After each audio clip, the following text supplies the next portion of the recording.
Hello everybody, welcome back to the video series lecture of PPS, and that is Programming for Problem Solving. My name is Jinal Jhala and I am your instructor of this subject.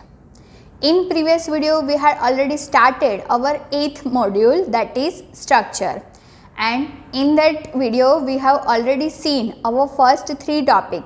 First is an introduction to structure, then after next is a how we can define structure and how we can declare our structure variable, and our third topic is how we can access the members of structure and how we can initialize structure. And today in this video lecture we are going to cover our 2 topic. Next topic is array of structure and then after nested structure. So start with array of structure. First of all, what is the meaning of array of structure? In array of structure, each element of an array is of the structure type. Means in previous video we have already done one example that store the data of only for one student, and in that video we have declared one structure variable as a S1.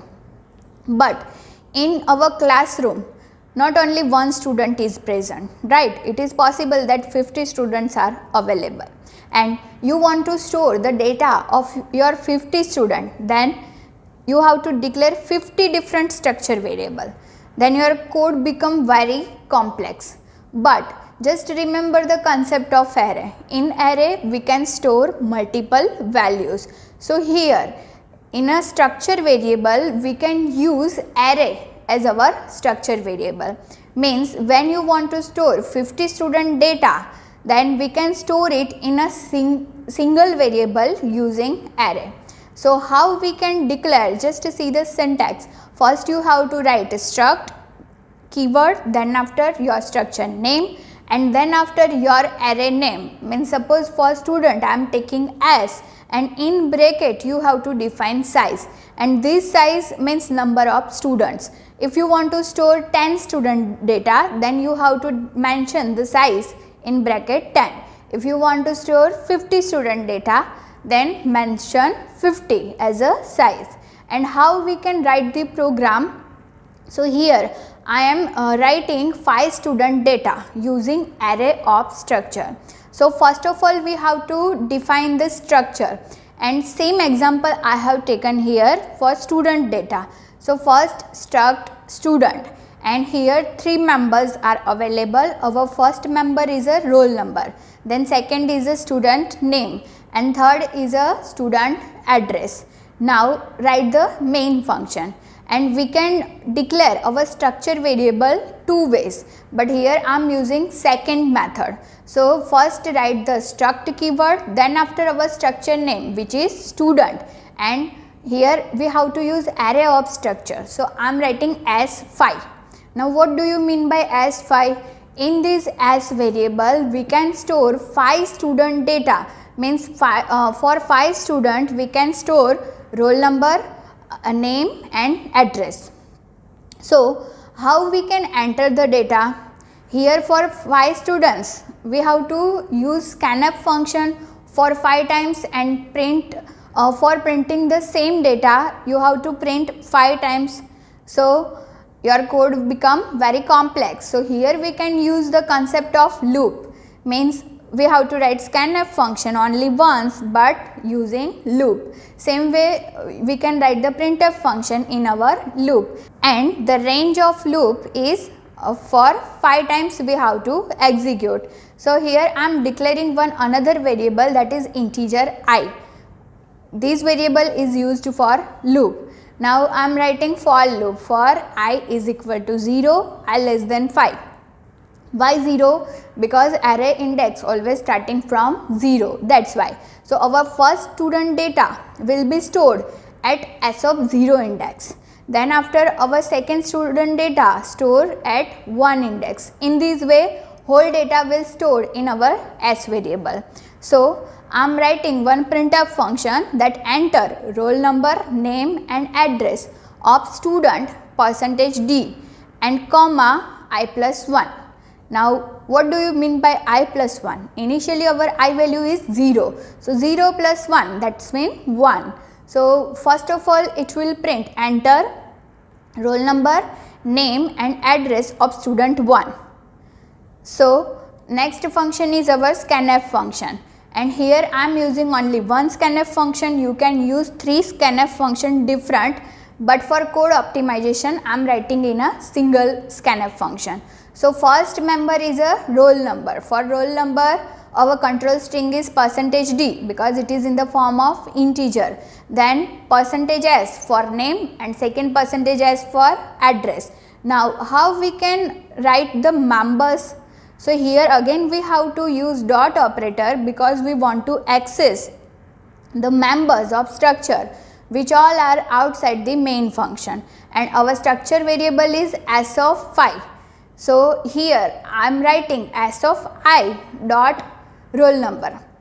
Initially our I value is 0, that means it will take s of 0 dot roll number.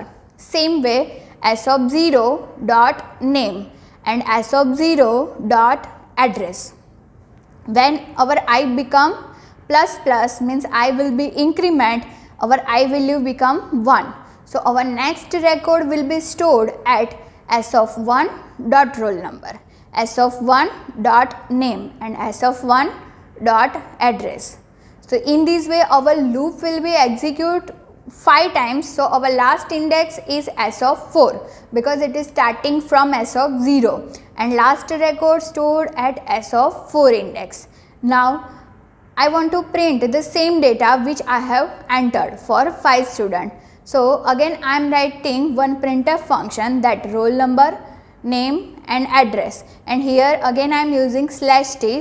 /t is for tab because I want to print the data in like tabular form, that's why I am using /t just for formatting.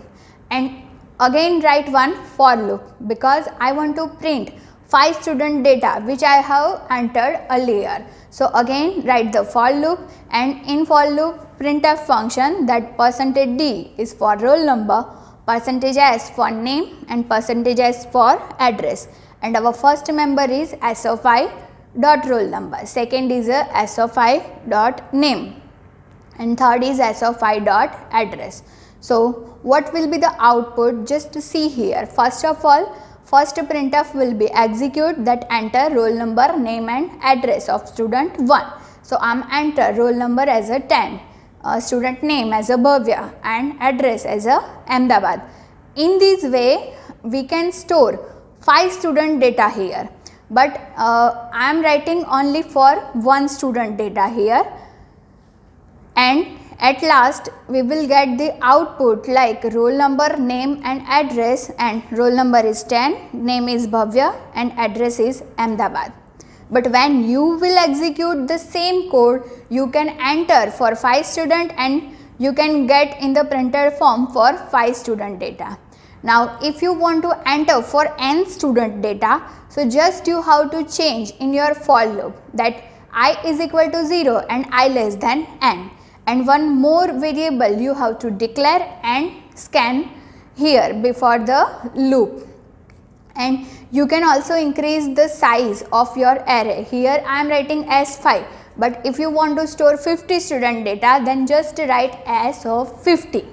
In this way we can use array of structure. Our next topic is nested structure.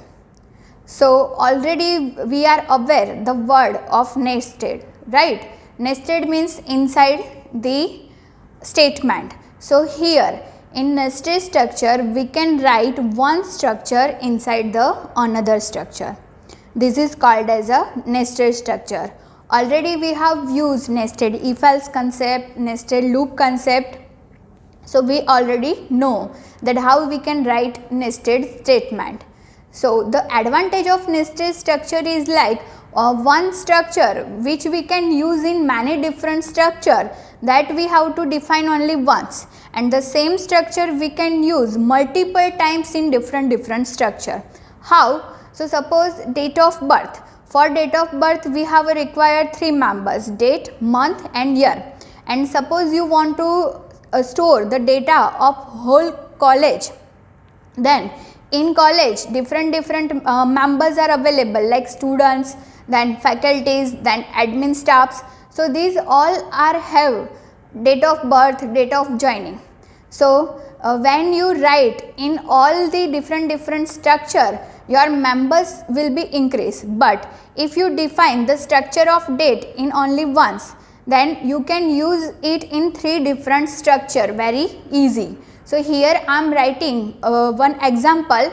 First I am writing one structure of date. So write the keyword, that is struct, then after date, and then after our 3 members, integer dd means date, then integer means month.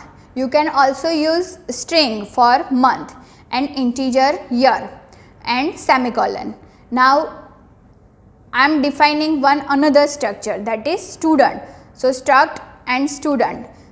So here our main structure is student, but the date structure we can use inside the student structure. So first member of student is a roll number, and second is a name. Now I want to use the date structure in my student structure, then how we can use it? So here as a member variable we can define our structure variable of date. How? So first of all write the keyword struct, then after our structure name is date, and for date we have to declare one structure variable. So I am declaring bdate. So bdate is a structure variable of our date, which we have to declare inside our student structure. Suppose you have defined one another structure for employee, then in employee you can use the same structure of date by declaring one another structure variable inside the employee structure. Now next write the void main function, and here I am declaring structure variable of our main structure, that is student. So struct student s. S is a structure variable for student.